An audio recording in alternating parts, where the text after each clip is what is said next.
Hey everyone, it's your girl Michelle, and welcome back to Trenette Talks.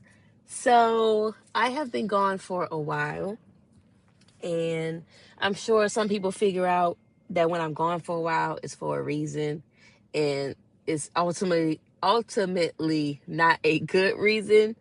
Um, I kind of got caught up with my ex again, and not in the best way, and I wouldn't even say not because I wanted to. But I'm going to start out by saying that he's in jail right now.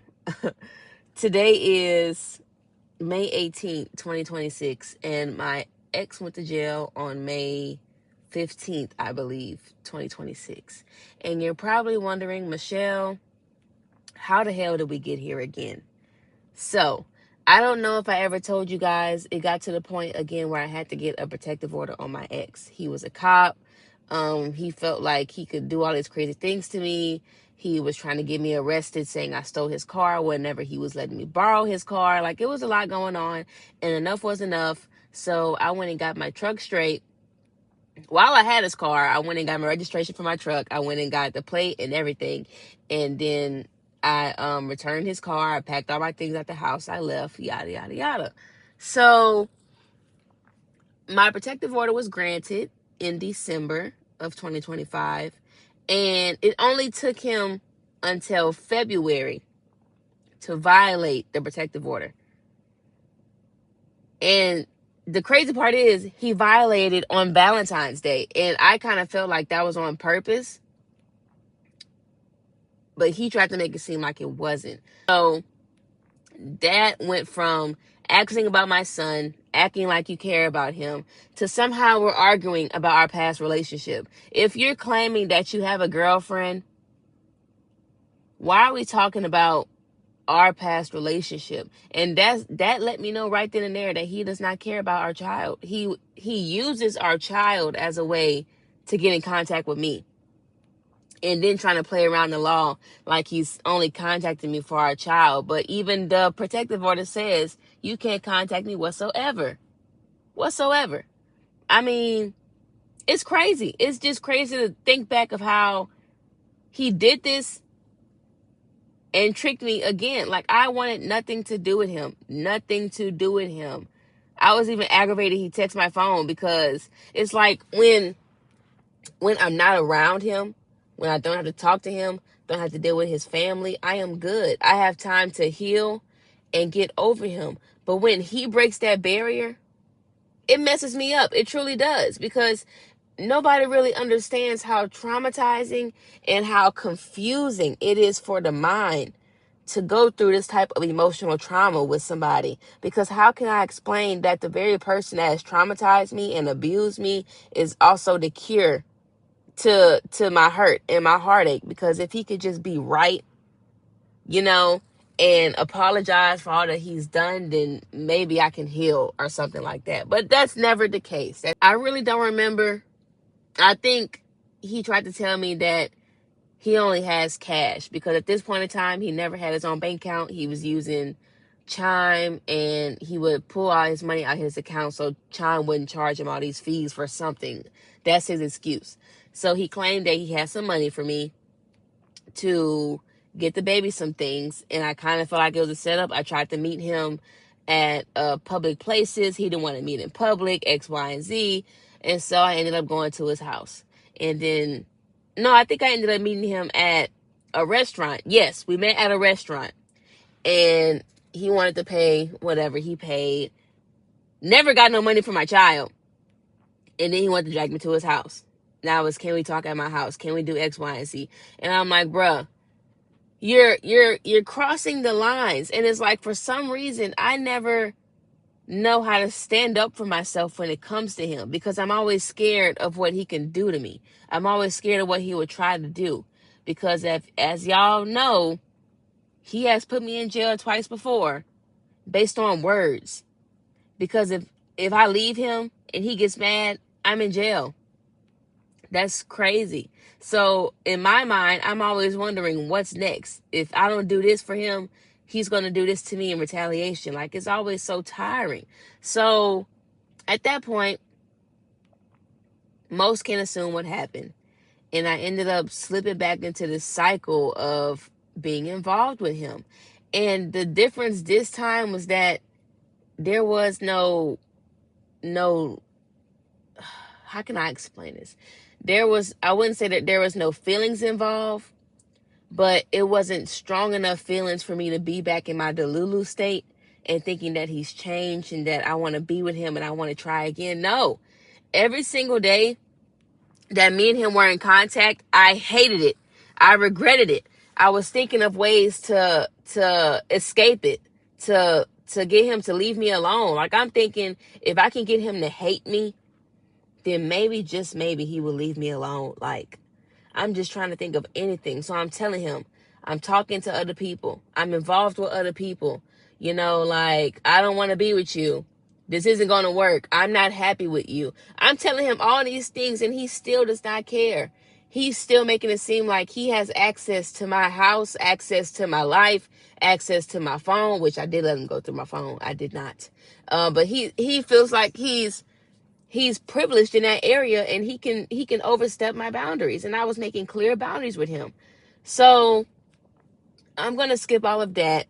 And I'm going to go to the point where the problem arose. So it was starting to become an issue, quote unquote, with him for the protective order, because he claimed it was almost time for him to go to the academy, and he couldn't go to the academy with a protective order. And he was always trying to frame it as if he's trying to go to the academy so he can make more money, so he can help pay for his kids. No, you're not. Like, even when you're making good money now, and you have not helped pay for your kids, not one time. Not one time. So that's how he was trying to frame it. And then it got to a point where he was harassing me so much every day about it. He was even getting his bosses to call my phone and telling me that I should drop the order. And I really didn't want to. But it's like, it gets to a point where he nags me so much that I just do it to get him out of my face. And I know that I've said it plenty of times. I'm not going to drop the order, not going to drop the order. Because every time I drop it, he goes crazy. And he proves it every time. And guess what? I was stupid. I wouldn't even say I was stupid. I was scared. I was scared of what would happen if I didn't do it. And so I went to court and I changed the protective order into a 3601 injunction. Stupid. Like, because I was asking the judge questions. I'm like, okay, if I do switch it, what will happen if he violates it and things like that? And she said that I would have to file with the courts that he violated it. And then we would have to come to court and then she would determine what's his punishment or something like that. Versus a protective order is criminal. So the second he violates, he goes straight to jail. Why would I think switching it was okay? So, of course, I switched it. And he started being crazy. And the crazy part is, I switched it back to a 3601 injunction so he can keep his job because he claims he was going to get fired. And the Negro still ended up getting fired like 2 weeks later because they had a new chief. He didn't like the new chief because the new chief and him had dealings where we're from.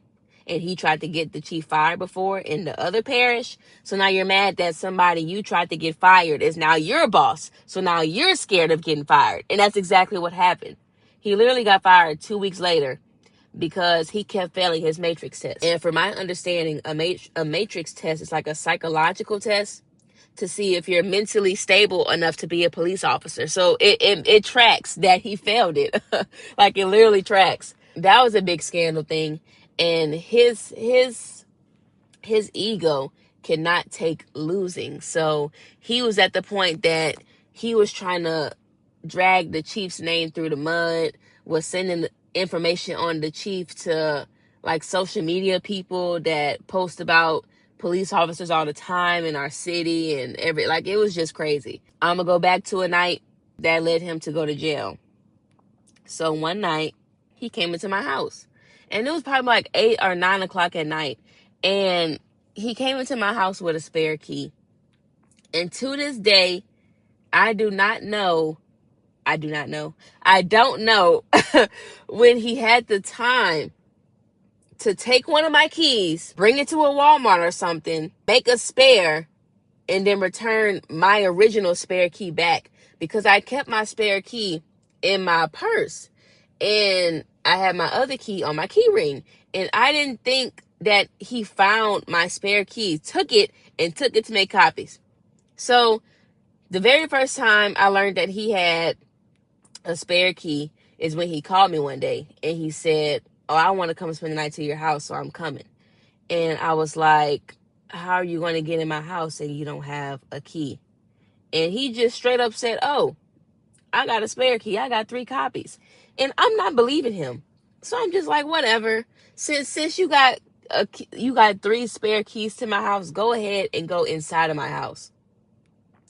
Don't y'all know this man FaceTime me in my house? FaceTime me. I'm staring at the walls of my house and my heart immediately dropped. I'm like, what the hell? This cannot be. Like, this is crazy next level shit. Like, you literally stole my key and made copies of keys to my house. I never gave you permission to make those copies. I never did. So that scared the fuck out of me. And sorry for cursing, but I'm like, what can I do to get him out of my life? Like, it got to the point where it's almost like people have fight or flight. I don't even know what to consider me, because I just get stuck. I get stuck and I'm like, I don't want to tick him off and make him hurt me or something. So I'm just going to act like this is normal. I'm going to act like this is okay when it's far from okay. You stole my keys and made spare keys to my house. What the hell? So in his mind, in his crazy mind, we're in a relationship. I'm supposed to come over to his house now, and he's supposed to come over to my house. He only helps with the baby if I'm involved with him. He's only helping with the baby if I sleep with him. He's only helping with the baby if X, Y, and Z, if he can sleep in my bed and stay at my house. It got to the point where he was asking me, can he let go of his trailer and move into my 1-bedroom apartment? Why would I want you in my 1-bedroom apartment? Then it got to the point where he's calling me a hoe. He's saying I'm sleeping with everybody at the post office. I can't talk to this person. I can't talk to that person. I let him know, you cannot control me. We are not together. You are not my man. You're not none of that. So what you're saying does not matter. Even if I was sleeping with everybody at the post office, so what? You're not my man. But in the same breath, you're calling me a hoe and saying I'm sleeping with this person and that person, but you're still forcing yourself into my life. You're still forcing yourself to be portrayed as my man. Why? Like, it doesn't make any sense, but I'm losing the focus. So yeah, that was the first time that I've learned that he has keys to my apartment. And I kind of just dealt with it because I was scared of what to do. And any person that's listening and is not in my shoes will probably have been like, you're so dumb. You still had the protective order. You could have called and put him in jail. But it's not that simple, because how can I put somebody in jail that I know is going to retaliate whenever he gets out? His family is going to retaliate when he goes because they defend him in whatever he does to me. And then I end up in jail next for something I didn't do. How can it be so simple to put him in jail whenever I don't know what comes after putting him in jail? That's how my mind was spinning. So this is the point when it got serious. I was ready to finally leave him alone. I was at the point where, fuck it, if he puts me in jail after this, it is what it is. Okay, whatever. I just put my baby to sleep, and I came and sat in my living room. And at this point, I believe that I told my ex that I did not want to be with him. And he took it upon himself. I think he just got off of work, and he drove all the way from his job to my house. And he literally busted in my house, used the key, came inside my house, and was screaming and hollering at me, and said that I'm a B word, I'm this and I'm that, I'm effed up, because he got a call from his chief stating that I was talking to one of the former officers, and I was talking shit about my ex to one of the officers. And I said, what the hell are you talking about? And the crazy part is, y'all, I kid you not, The person I was on the phone with, he recited everything, word for word, that I was saying when I was on the phone with this person. So my heart is in my booty. My heart is in my booty because I'm like, what? How the hell was he able to hear my conversations that took place in my car? How? And then I remembered, when I originally left him, I left him because he bought mini cameras. So I said, you put mini cameras in my car. Oh no, I didn't put mini cameras in your car. I put my second phone in your car, and he said he had it set up to some type of way that he can be on the phone with the second phone with his first phone, and he was able to hear my conversations. No. Then he lied and said that he connected his phone. He was following me. So now you're admitting to stalking in numerous ways. So then he said, no, that's not what happened. You want me to be honest? I was following you in an unmarked police unit. This is what he told me. He was following me in an unmarked police unit. And once he would get close enough to my car, he would his phone would connect to my radio, and he was able to hear my conversations. First of all, you dummy, if that really was the case, you would not be hearing my voice. You'll be hearing the person's voice that I'm on the phone with if you just so happen to connect to my radio. So that's how I knew that was a lie. I'm like, you're telling me all these things and nothing is adding up. You put a mini camera in my car. And so I'm thinking that maybe he came to my apartment complex, and because I don't lock my door all the times, I have started now, but he came to my apartment complex, took the mini camera out my car without me knowing while I was inside, and then probably downloaded the footage, played it back, whatever, and heard me talking shit about him on the phone, and then he got mad and decided to come into my house and start doing the most. Like, he literally had me so freaking scared because he's pacing the house. You're carrying your gun. You're not supposed to have your gun on you. And then at one point he got so mad, he pinned me up against the wall and started choking me. Like, why are you doing all of this behind words? So what? I'm talking shit about you. So what? So what? I mean, why does that bother you so much that somebody's talking about you? But when people were talking about you on the internet saying how bad of a cop you are, you weren't doing them anything. But let me say that you don't take care of your kids because you don't. And now I'm getting pinned up against the wall and I'm being choked at 9 o'clock at night. Wow. While our child is asleep in the room, you're doing all this to me. I'm telling you, be quiet. You're scaring me. You're going to wake up my child, and you're not caring. You're still pacing the house. You're still cursing me out. You're still pinning me up against the wall. Like, oh my gosh. And then again, any other person, I'm sure plenty of people would have reacted differently. This is how I reacted, okay? I told him he needs to get out of my house before I call the police. It got to the point where I had 911 dialed on my phone. All I had to do was press the green send button. And then the crazy part is, they actually had cops in my apartment complex at the time because apparently some girl got bit by a dog or something like that. So they had cops there. So maybe if I would have screamed loud enough, maybe cops would have responded, or maybe he would have shot and killed me before I even got to scream. Who knows? Like, I don't know. And this is how my mind works whenever things like this were happening to me. He ended up getting mad and leaving my house. And I told him, don't ever come back to my fucking house. Like, I want you out my house. Don't ever come back. Give me the spare keys, everything. He refused to give me the keys. Like, that was one of the scariest moments that I've ever had with him, because you're in my house with a gun. You're pacing. You're yelling. You're acting crazy. I don't know what you can do. I don't. And I don't hold anything past him at all. The next morning after that happened, I went and filed a police report. I told the cops what happened. I said he admitted to having a recording device in my car. He's been listening to my phone conversations. He came into my house. He, with a spare key that I did not give him permission to have, pinned me up against the wall, was choking me, like things like that. And the cop that took my report, he did not give a damn. I'm never going to lie. He did not care about what I was saying because we were on the phone doing a police report, because I tried going to the police department, but I couldn't really find where to go, like what door to go into and things like that, because it was a real small one and I was very confused. So I called and made my report over the phone. Once I realized that the cop that took my report did not care, I kind of just gave up, because I'm like, what else can I do? Because at this point, I believe the 3601 was switched. Maybe it wasn't. I can't really remember. But all in all, I was scared to call the police and have him in jail right then and there. But I did make a police report so they can do their own investigation. But once the cop wasn't really caring about what I was saying, I didn't think it would go anywhere.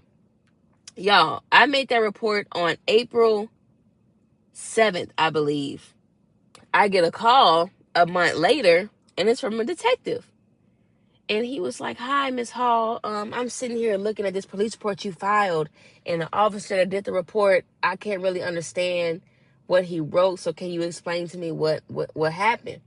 So I explained to him everything that was going on, and this detective took it seriously, and he was like, "Wait, he's a cop. Where is he a cop?" And I told him where he was a cop at, and he saw the protective order was still active. He saw things like that, and he said, "Okay."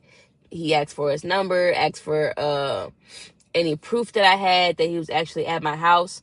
So smart enough, while I was sitting on the couch not knowing what to do while he was pacing the house, I snuck and took a picture of him in my house. So I sent that picture to the detective. I sent a picture of his license plate and everything like that. And he was like, "Okay, if I need any more information, I'll let you know." So then he called a little while later. He asked for his address, asked for his phone number. I gave it to him, and he was like, "I really want to call this guy." I said, "Officer, please do not call him, because he's the type, if you call him, he's going to lie to your face. He's going to deny everything, but he's going to know it's true. So he's going to panic and start wreaking havoc on me and start trying to take flight and things like that. So please do not call him." And he listened to me, and I really respect that. So he did not call him. I don't know what all happened, but everything happened so fast. So the next morning, I get a call from my ex's aunt. And I'm thinking it's something stupid, or maybe they want Micah this weekend or whatever. And I was like, "Hello?" And she said, "Yeah, so why is Geronimo in jail?" I said, "In jail?" And she said, "Yeah." I said, "Well, I don't know." "Oh, well, the cop said that you made a police report that he broke into your house and X, Y, and Z." Okay, so if you know why he's in jail, why are you calling me and asking why he's in jail? So she was getting a little biggity and telling me that they were on the way up there to go try and get him out. Okay, thank you for letting me know that you're about to go get my abuser out of jail. I mean, congratulations. I don't know what you want me to say to that. I just said okay, and I hung up the phone, because what the hell. So then, about 30 minutes later, I get another phone call. It's from the jail. It's my ex. And now he's asking me, "Hey, do you know why I'm in jail?" I said, "No." "Well, I was on the way to work, and some marshals pulled me over, and it was about 9 police cars, and they pointed guns at me and arrested me and said that you said I broke into your house and I kicked down your door and blah blah blah blah." And I said, "So why is this a trend? Everybody's asking me why something is happening, but y'all already know the answer." And I just kept telling him, "I don't know. I don't know. I don't know. I don't know." And I can legit insert the audio because I recorded the phone call because I'm not stupid.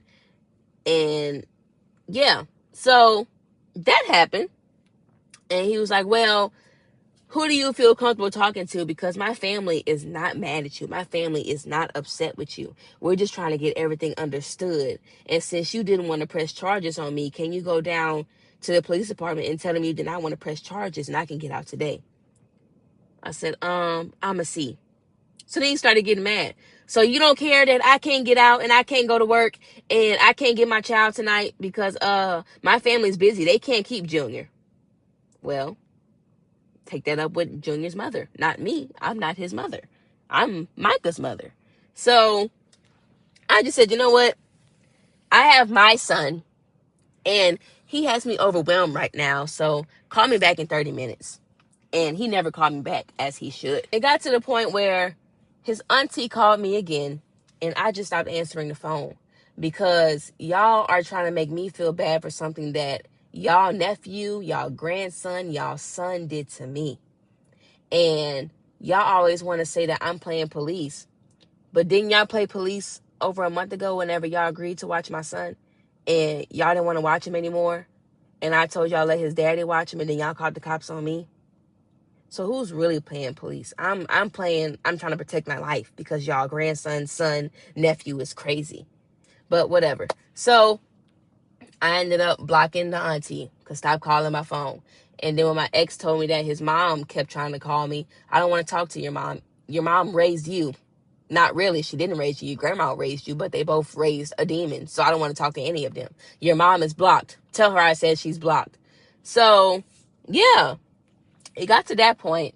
And then he ended up being posted by a person he gave a ticket to on social media, on Facebook.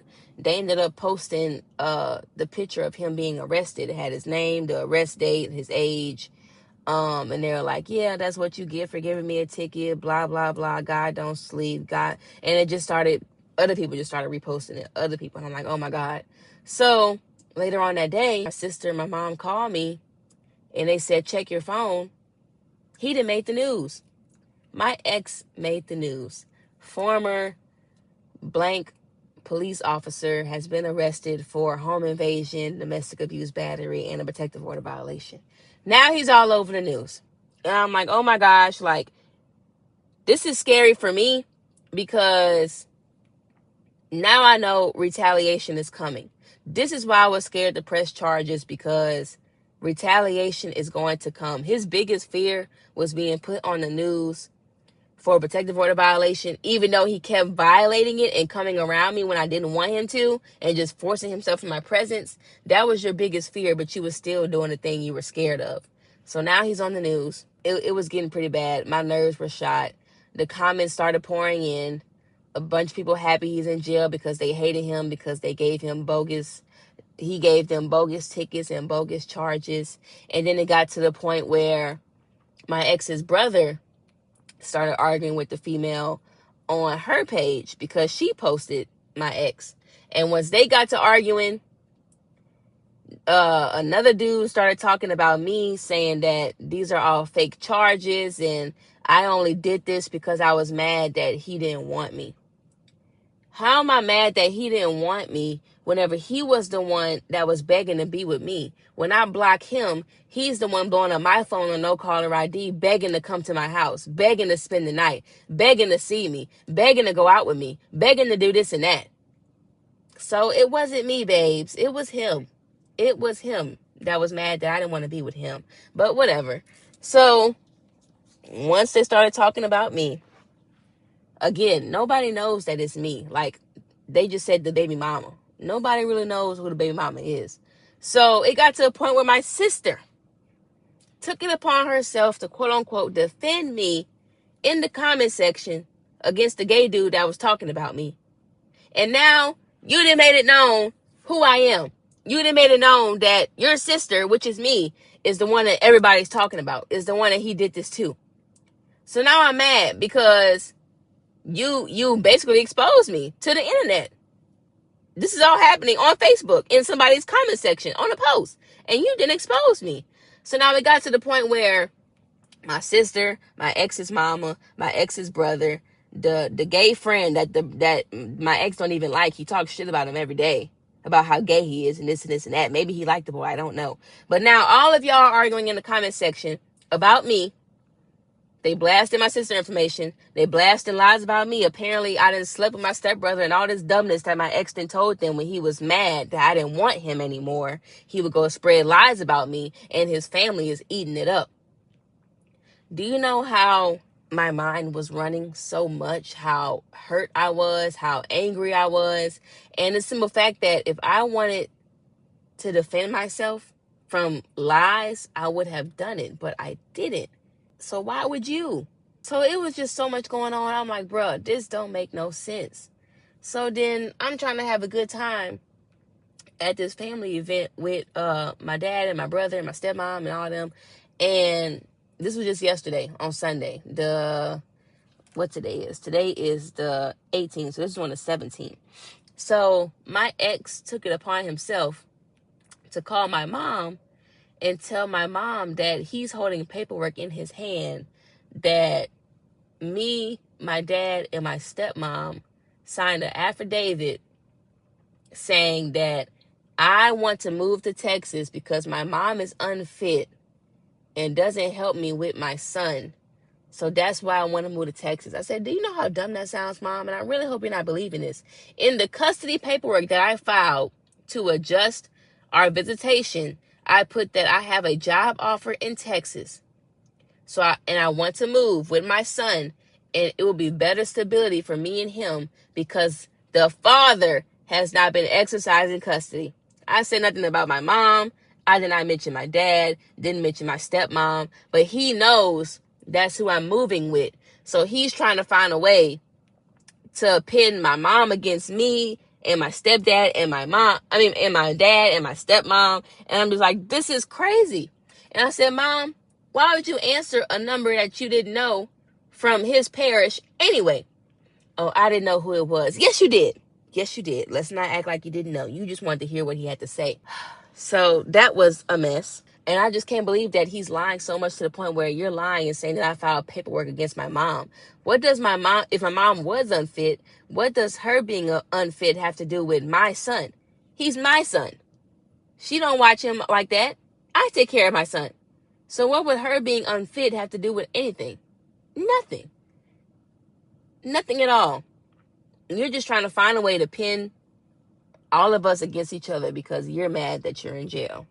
So then he goes on and tell my mom that when he gets out on Monday, I'm going to be in jail because he has proof that I said that all the charges that he has, basically he's saying that he has proof that I filed a false police report, that he never did any of this because somebody gave him the jail phone call whenever me and him were on the phone. Bookie, I recorded the same phone call. I never said that none of this happened. The only thing that I denied was that when he said the cop said that he kicked down my door. I never said you kicked down my door. I said that you took a spare key that I didn't know that you had and you came into my house. So that's the only thing I said that he did not do. And he's trying to make it seem like everything that I said in my police report was a lie when that's not the case. So yeah, apparently me, my dad, and my stepmom are all going to be in jail come Monday. And guess what today is? Monday. But the thing is, the jail he's in now is not the jail where the charges came from. So he has to get transferred to the other jail before he even gets a bond. He has no bond right now. He's on hold for the other parish. So I'm assuming that he's going to get transferred today, and maybe that's why he's thinking he's going to get out, because maybe then he'll get a bond. But who's to say you're going to get a bond that day? Who's to say you're going to get a bond at all? So yeah, that's how my couple of days has been going. I'm just so glad that I decided to leave town for a bit while all this was happening, because there's no telling what could have happened. There's no, he probably gave his mom and them my address. They probably been trying to come find me and things like that. You never know with these type of people. So I'm glad that I took it upon myself to do what was best and in the safety of me and my child. So now my job for now is to make this understood in the courts. Why did I file a police report whenever I was still around this man? Why? And then another thing everybody keeps saying is that he let me borrow his car. Yes, the day after he broke into my house, I wrecked my stepdad's car that I was driving. My truck was not fixed yet. And my mom told me to ask my ex to let me use his car because there was no other vehicle I could use to get to work and daycare. So I asked him. He said yes.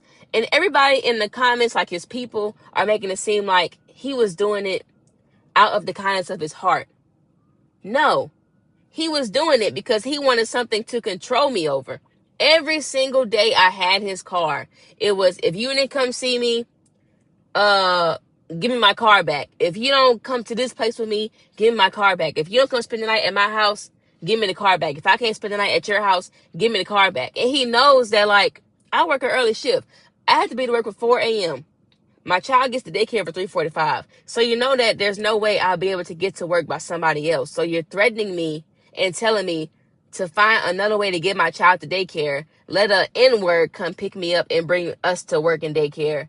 And you know that that's not, I can't do that because who's going to bring me to work at that time in the morning? So they're all making it seem like he gave me his car out the kindness of his heart. And then for just some reason, I just randomly got mad one day and went and filed charges on him just because he didn't want me. No, I didn't want him, Bookie. I didn't want him. So yeah, that's what I'm dealing with. I'm currently just waiting to see what's actually going to happen today, because I'm filming this on the day that he claims I'm going to go to jail. I'm going to see what happens. Are they going to transfer him to the other jail and things like that? I don't know. It's all in the air. I'm just playing it by ear while focusing on my safety and building my future for me and my son. So I'm going to stop it for right here. Hopefully you guys enjoyed it. I would like to know your thoughts and things in the comments. Let me know what you guys think. And I will see you guys on the next episode. I hope y'all have a great week. And if y'all learn anything from me, learn to stand up for yourself and protect your boundaries and protect yourself. And if you have a protective order, remind yourself every day why it got to that point that you had to get one. Remind yourself that the judge saw fit to grant the protective order. That's big, because most judges do not have to grant it. Most of them won't. So remind yourself that they found fit to grant the protective order. Just because they're acting nice, they're only being nice because they want you to drop it. And as soon as you drop it, they're going to show you why you should have kept it every single time. So I love you guys. I hope you guys stay safe, and I will see you guys in the next one. Bye. Makeup, something I had to earn, but it's water in the morning and letting my body learn. This clean skin, soft light, this rest that shows in my eyes. It's how I hold my shoulders when I stop living rough.